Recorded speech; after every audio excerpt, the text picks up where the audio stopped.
I mean, I think that if people were to actually focus on the psychological component, this would be a fairly easy problem to solve. Yeah. But it's that most people in these professions, these helping professions, aren't focusing on what really matters and the nature of the nutritional information and then the psychological side, which entails the motivation aspects. So when someone says that they're not eating wisely and that their body is forcing them to eat things, that's an indication that there's self-conflict happening, that there's certain value judgments that are being unaddressed in that process. Yeah, it actually reminds me of, I think I've talked about this before, but I have a friend that a long time ago, when I first bought the Zone book, he bought it at the same time, and we were reading it, and we were kind of like, wow, this is really cool information, and I started kind of implementing some of it, and so did he.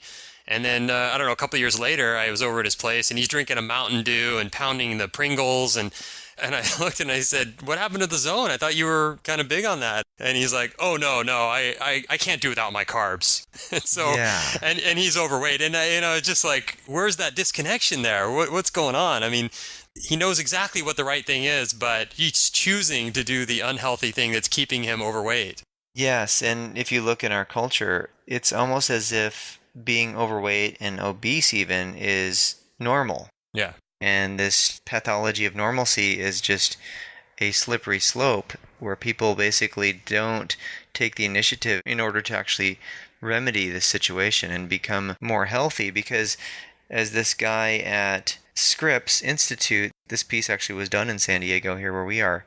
He said that, most of these diseases that people come to doctors with are the result of this obesity issue and eating problems. So if you address the problem from a psychological point of view and the behavioral point of view, and if you address the healthy eating side of things, then all these other disease states kind of fall by the wayside. And people are able to manage their own health in a preventative fashion rather than always going to the doctor to try to do damage control, right? Yeah. So in summary, let me ask you, is there or is there not a magic pill for weight loss? A magic bullet or a pill? Yeah. Does it exist? Is it out there somewhere?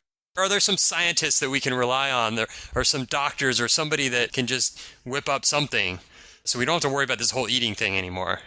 Yeah, so we don't have to state phrases like this gal from the San Diego Sports Medicine and Family Health Center that obesity is a chronic disease and we need to think about chronic medication for it.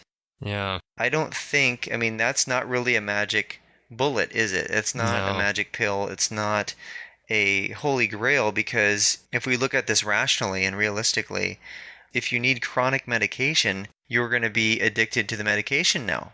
You're going to be relying on that now instead of relying on your own resources, your own psychological resources. And this can be achieved. I mean, the last podcast we asked people to comment on what their issues are and so forth. And we're recording this show actually before anyone made any comments. So we encourage you to make comments to this show or the previous one so that we can address the particular issues that you have in your life, the psychological struggles with eating the right foods and discovering what actually is good food for you and how you maintain a healthy mind, fit body in this process.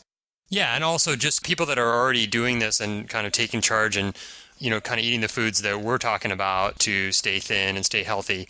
How's it going? Like, what are you finding are the challenges there? I did actually have a comment on my Facebook page from one of our listeners, and she said she's starting to eat more fat, and she said, I'm working my way up to Wes's 50% fat in his diet. Excellent. So yeah, we're changing the world one person at a time, right? As long as she's cutting down on the carbohydrates and replacing that with the fat energy, Yeah, exactly. that will serve her well. And it will make it easier to actually lose the weight and to keep it off. Yeah. Because that's the goal here. And it's just surprising that all these researchers and doctors and all these experts are not focusing on what really matters, but instead these Band-Aid prescriptions, literal prescriptions for people to pop pills and to waste money on that process.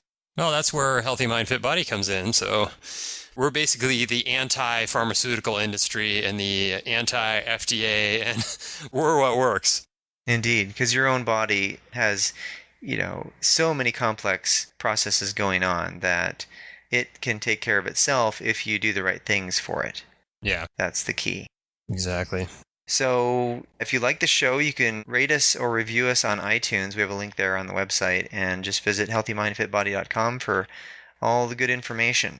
Yeah, and we have a newsletter and a free audio that we're offering. If you go to healthymindfitbody.com and just put in your first name and email address up in the upper right, we'll start sending you that wonderful information immediately.